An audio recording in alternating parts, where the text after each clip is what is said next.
मैं पिछले 3 साल से इस बात की बार बार आवाज उठा रहा हूं, लेकिन धरातल के ऊपर कोई उसका इंप्लीमेंट नहीं हुआ। तो मुख्यमंत्री जी कहते हैं हमने 25 करोड़ रुपए हब हल्के में दे दिए, लेकिन धरातल के ऊपर कोई कार्रवाई जीरो है। आज ये बिल्डिंगें सारे आप तो खुद ठेकेदार हैं, आप तो खुद ठेकेदार हैं। आप बताइए मैनुअली क्या रोड बनाते हैं? आप खुद ठेकेदार हैं।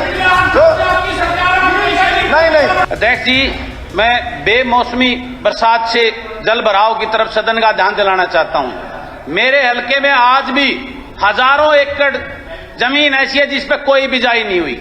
पिछले साल भी, इससे पहले वाले सदन में उप मुख्यमंत्री जी ने वादा किया था गिरदावरी कराकर उनका मुआवजा दिलाने, कोई कार्रवाई धरातल पे नहीं। ये बहुत बड़ा दुर्भाग्य है। मैं सरकार से निवेदन करता हूं उनका जल्द से जल्द गिरदावरी कराकर उनको मुआवजा किसानों को देने का काम करें।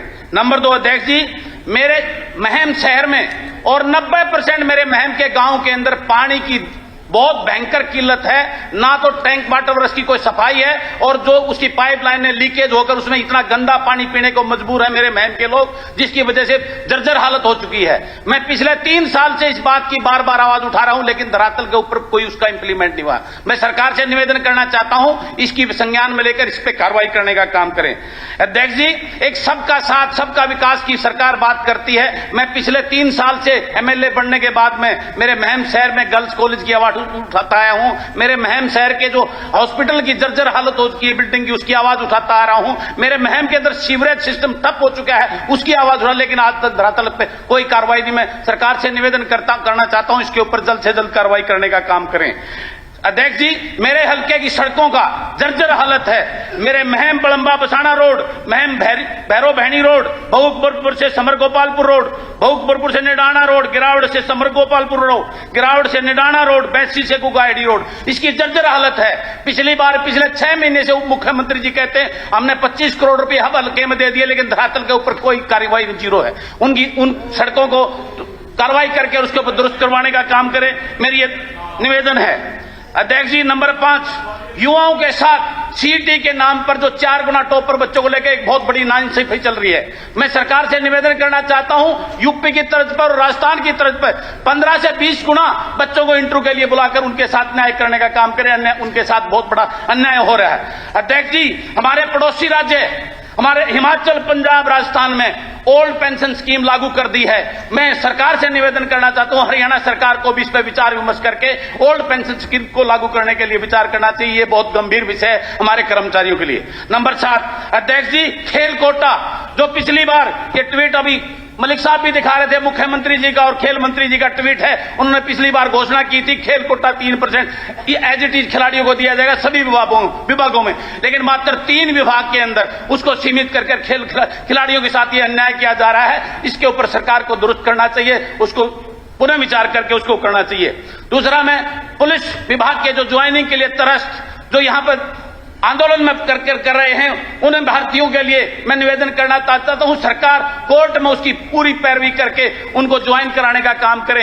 इसी प्रकार से 2019 से आईआईटी इंस्ट्रक्टर जिसकी पूरी प्रक्रिया हो चुकी है, लेकिन आज तक उनको ज्वाइन नहीं करा गया है, उनको ज्वाइन कराने का काम करें। मैं यह सरकार से निवेदन करना चाहता हूं।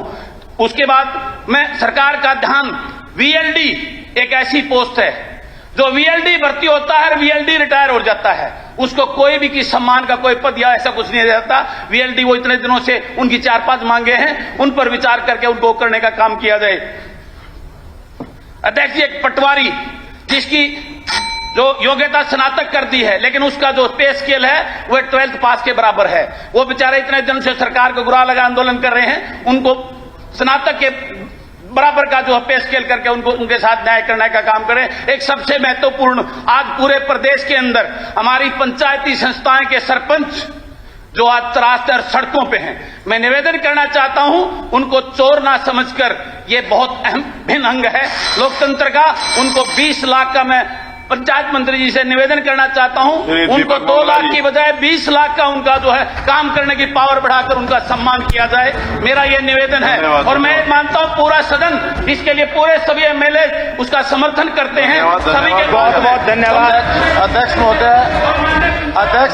महोदय, मैं इसको स्पष्ट करना चाहता हूँ। हो गया, टाइम हो गया मुन्नू साहब, फोकस।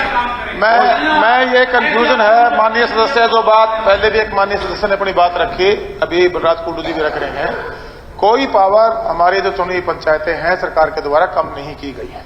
सिर्फ और सिर्फ जो प्रोसेस मैनुअली था हम उसको टेंडर प्रोसेस में लेके गए हैं। उसकी ड्राफ्टिंग कल भी माननीय मुख्यमंत्री जी ने रात के 12 बजे तक मीटिंग लेकर तैयार करवा ली है और कल माननीय मुख्यमंत्री जी उसका उल्लेख भी करेंगे।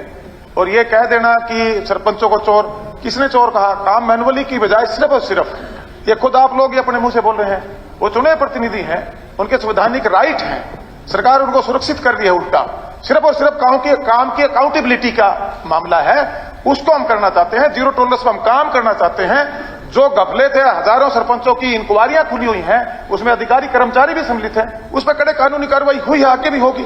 सिर्फ और सिर्फ ये कह देना मैनुअल क्या बनाएंगे?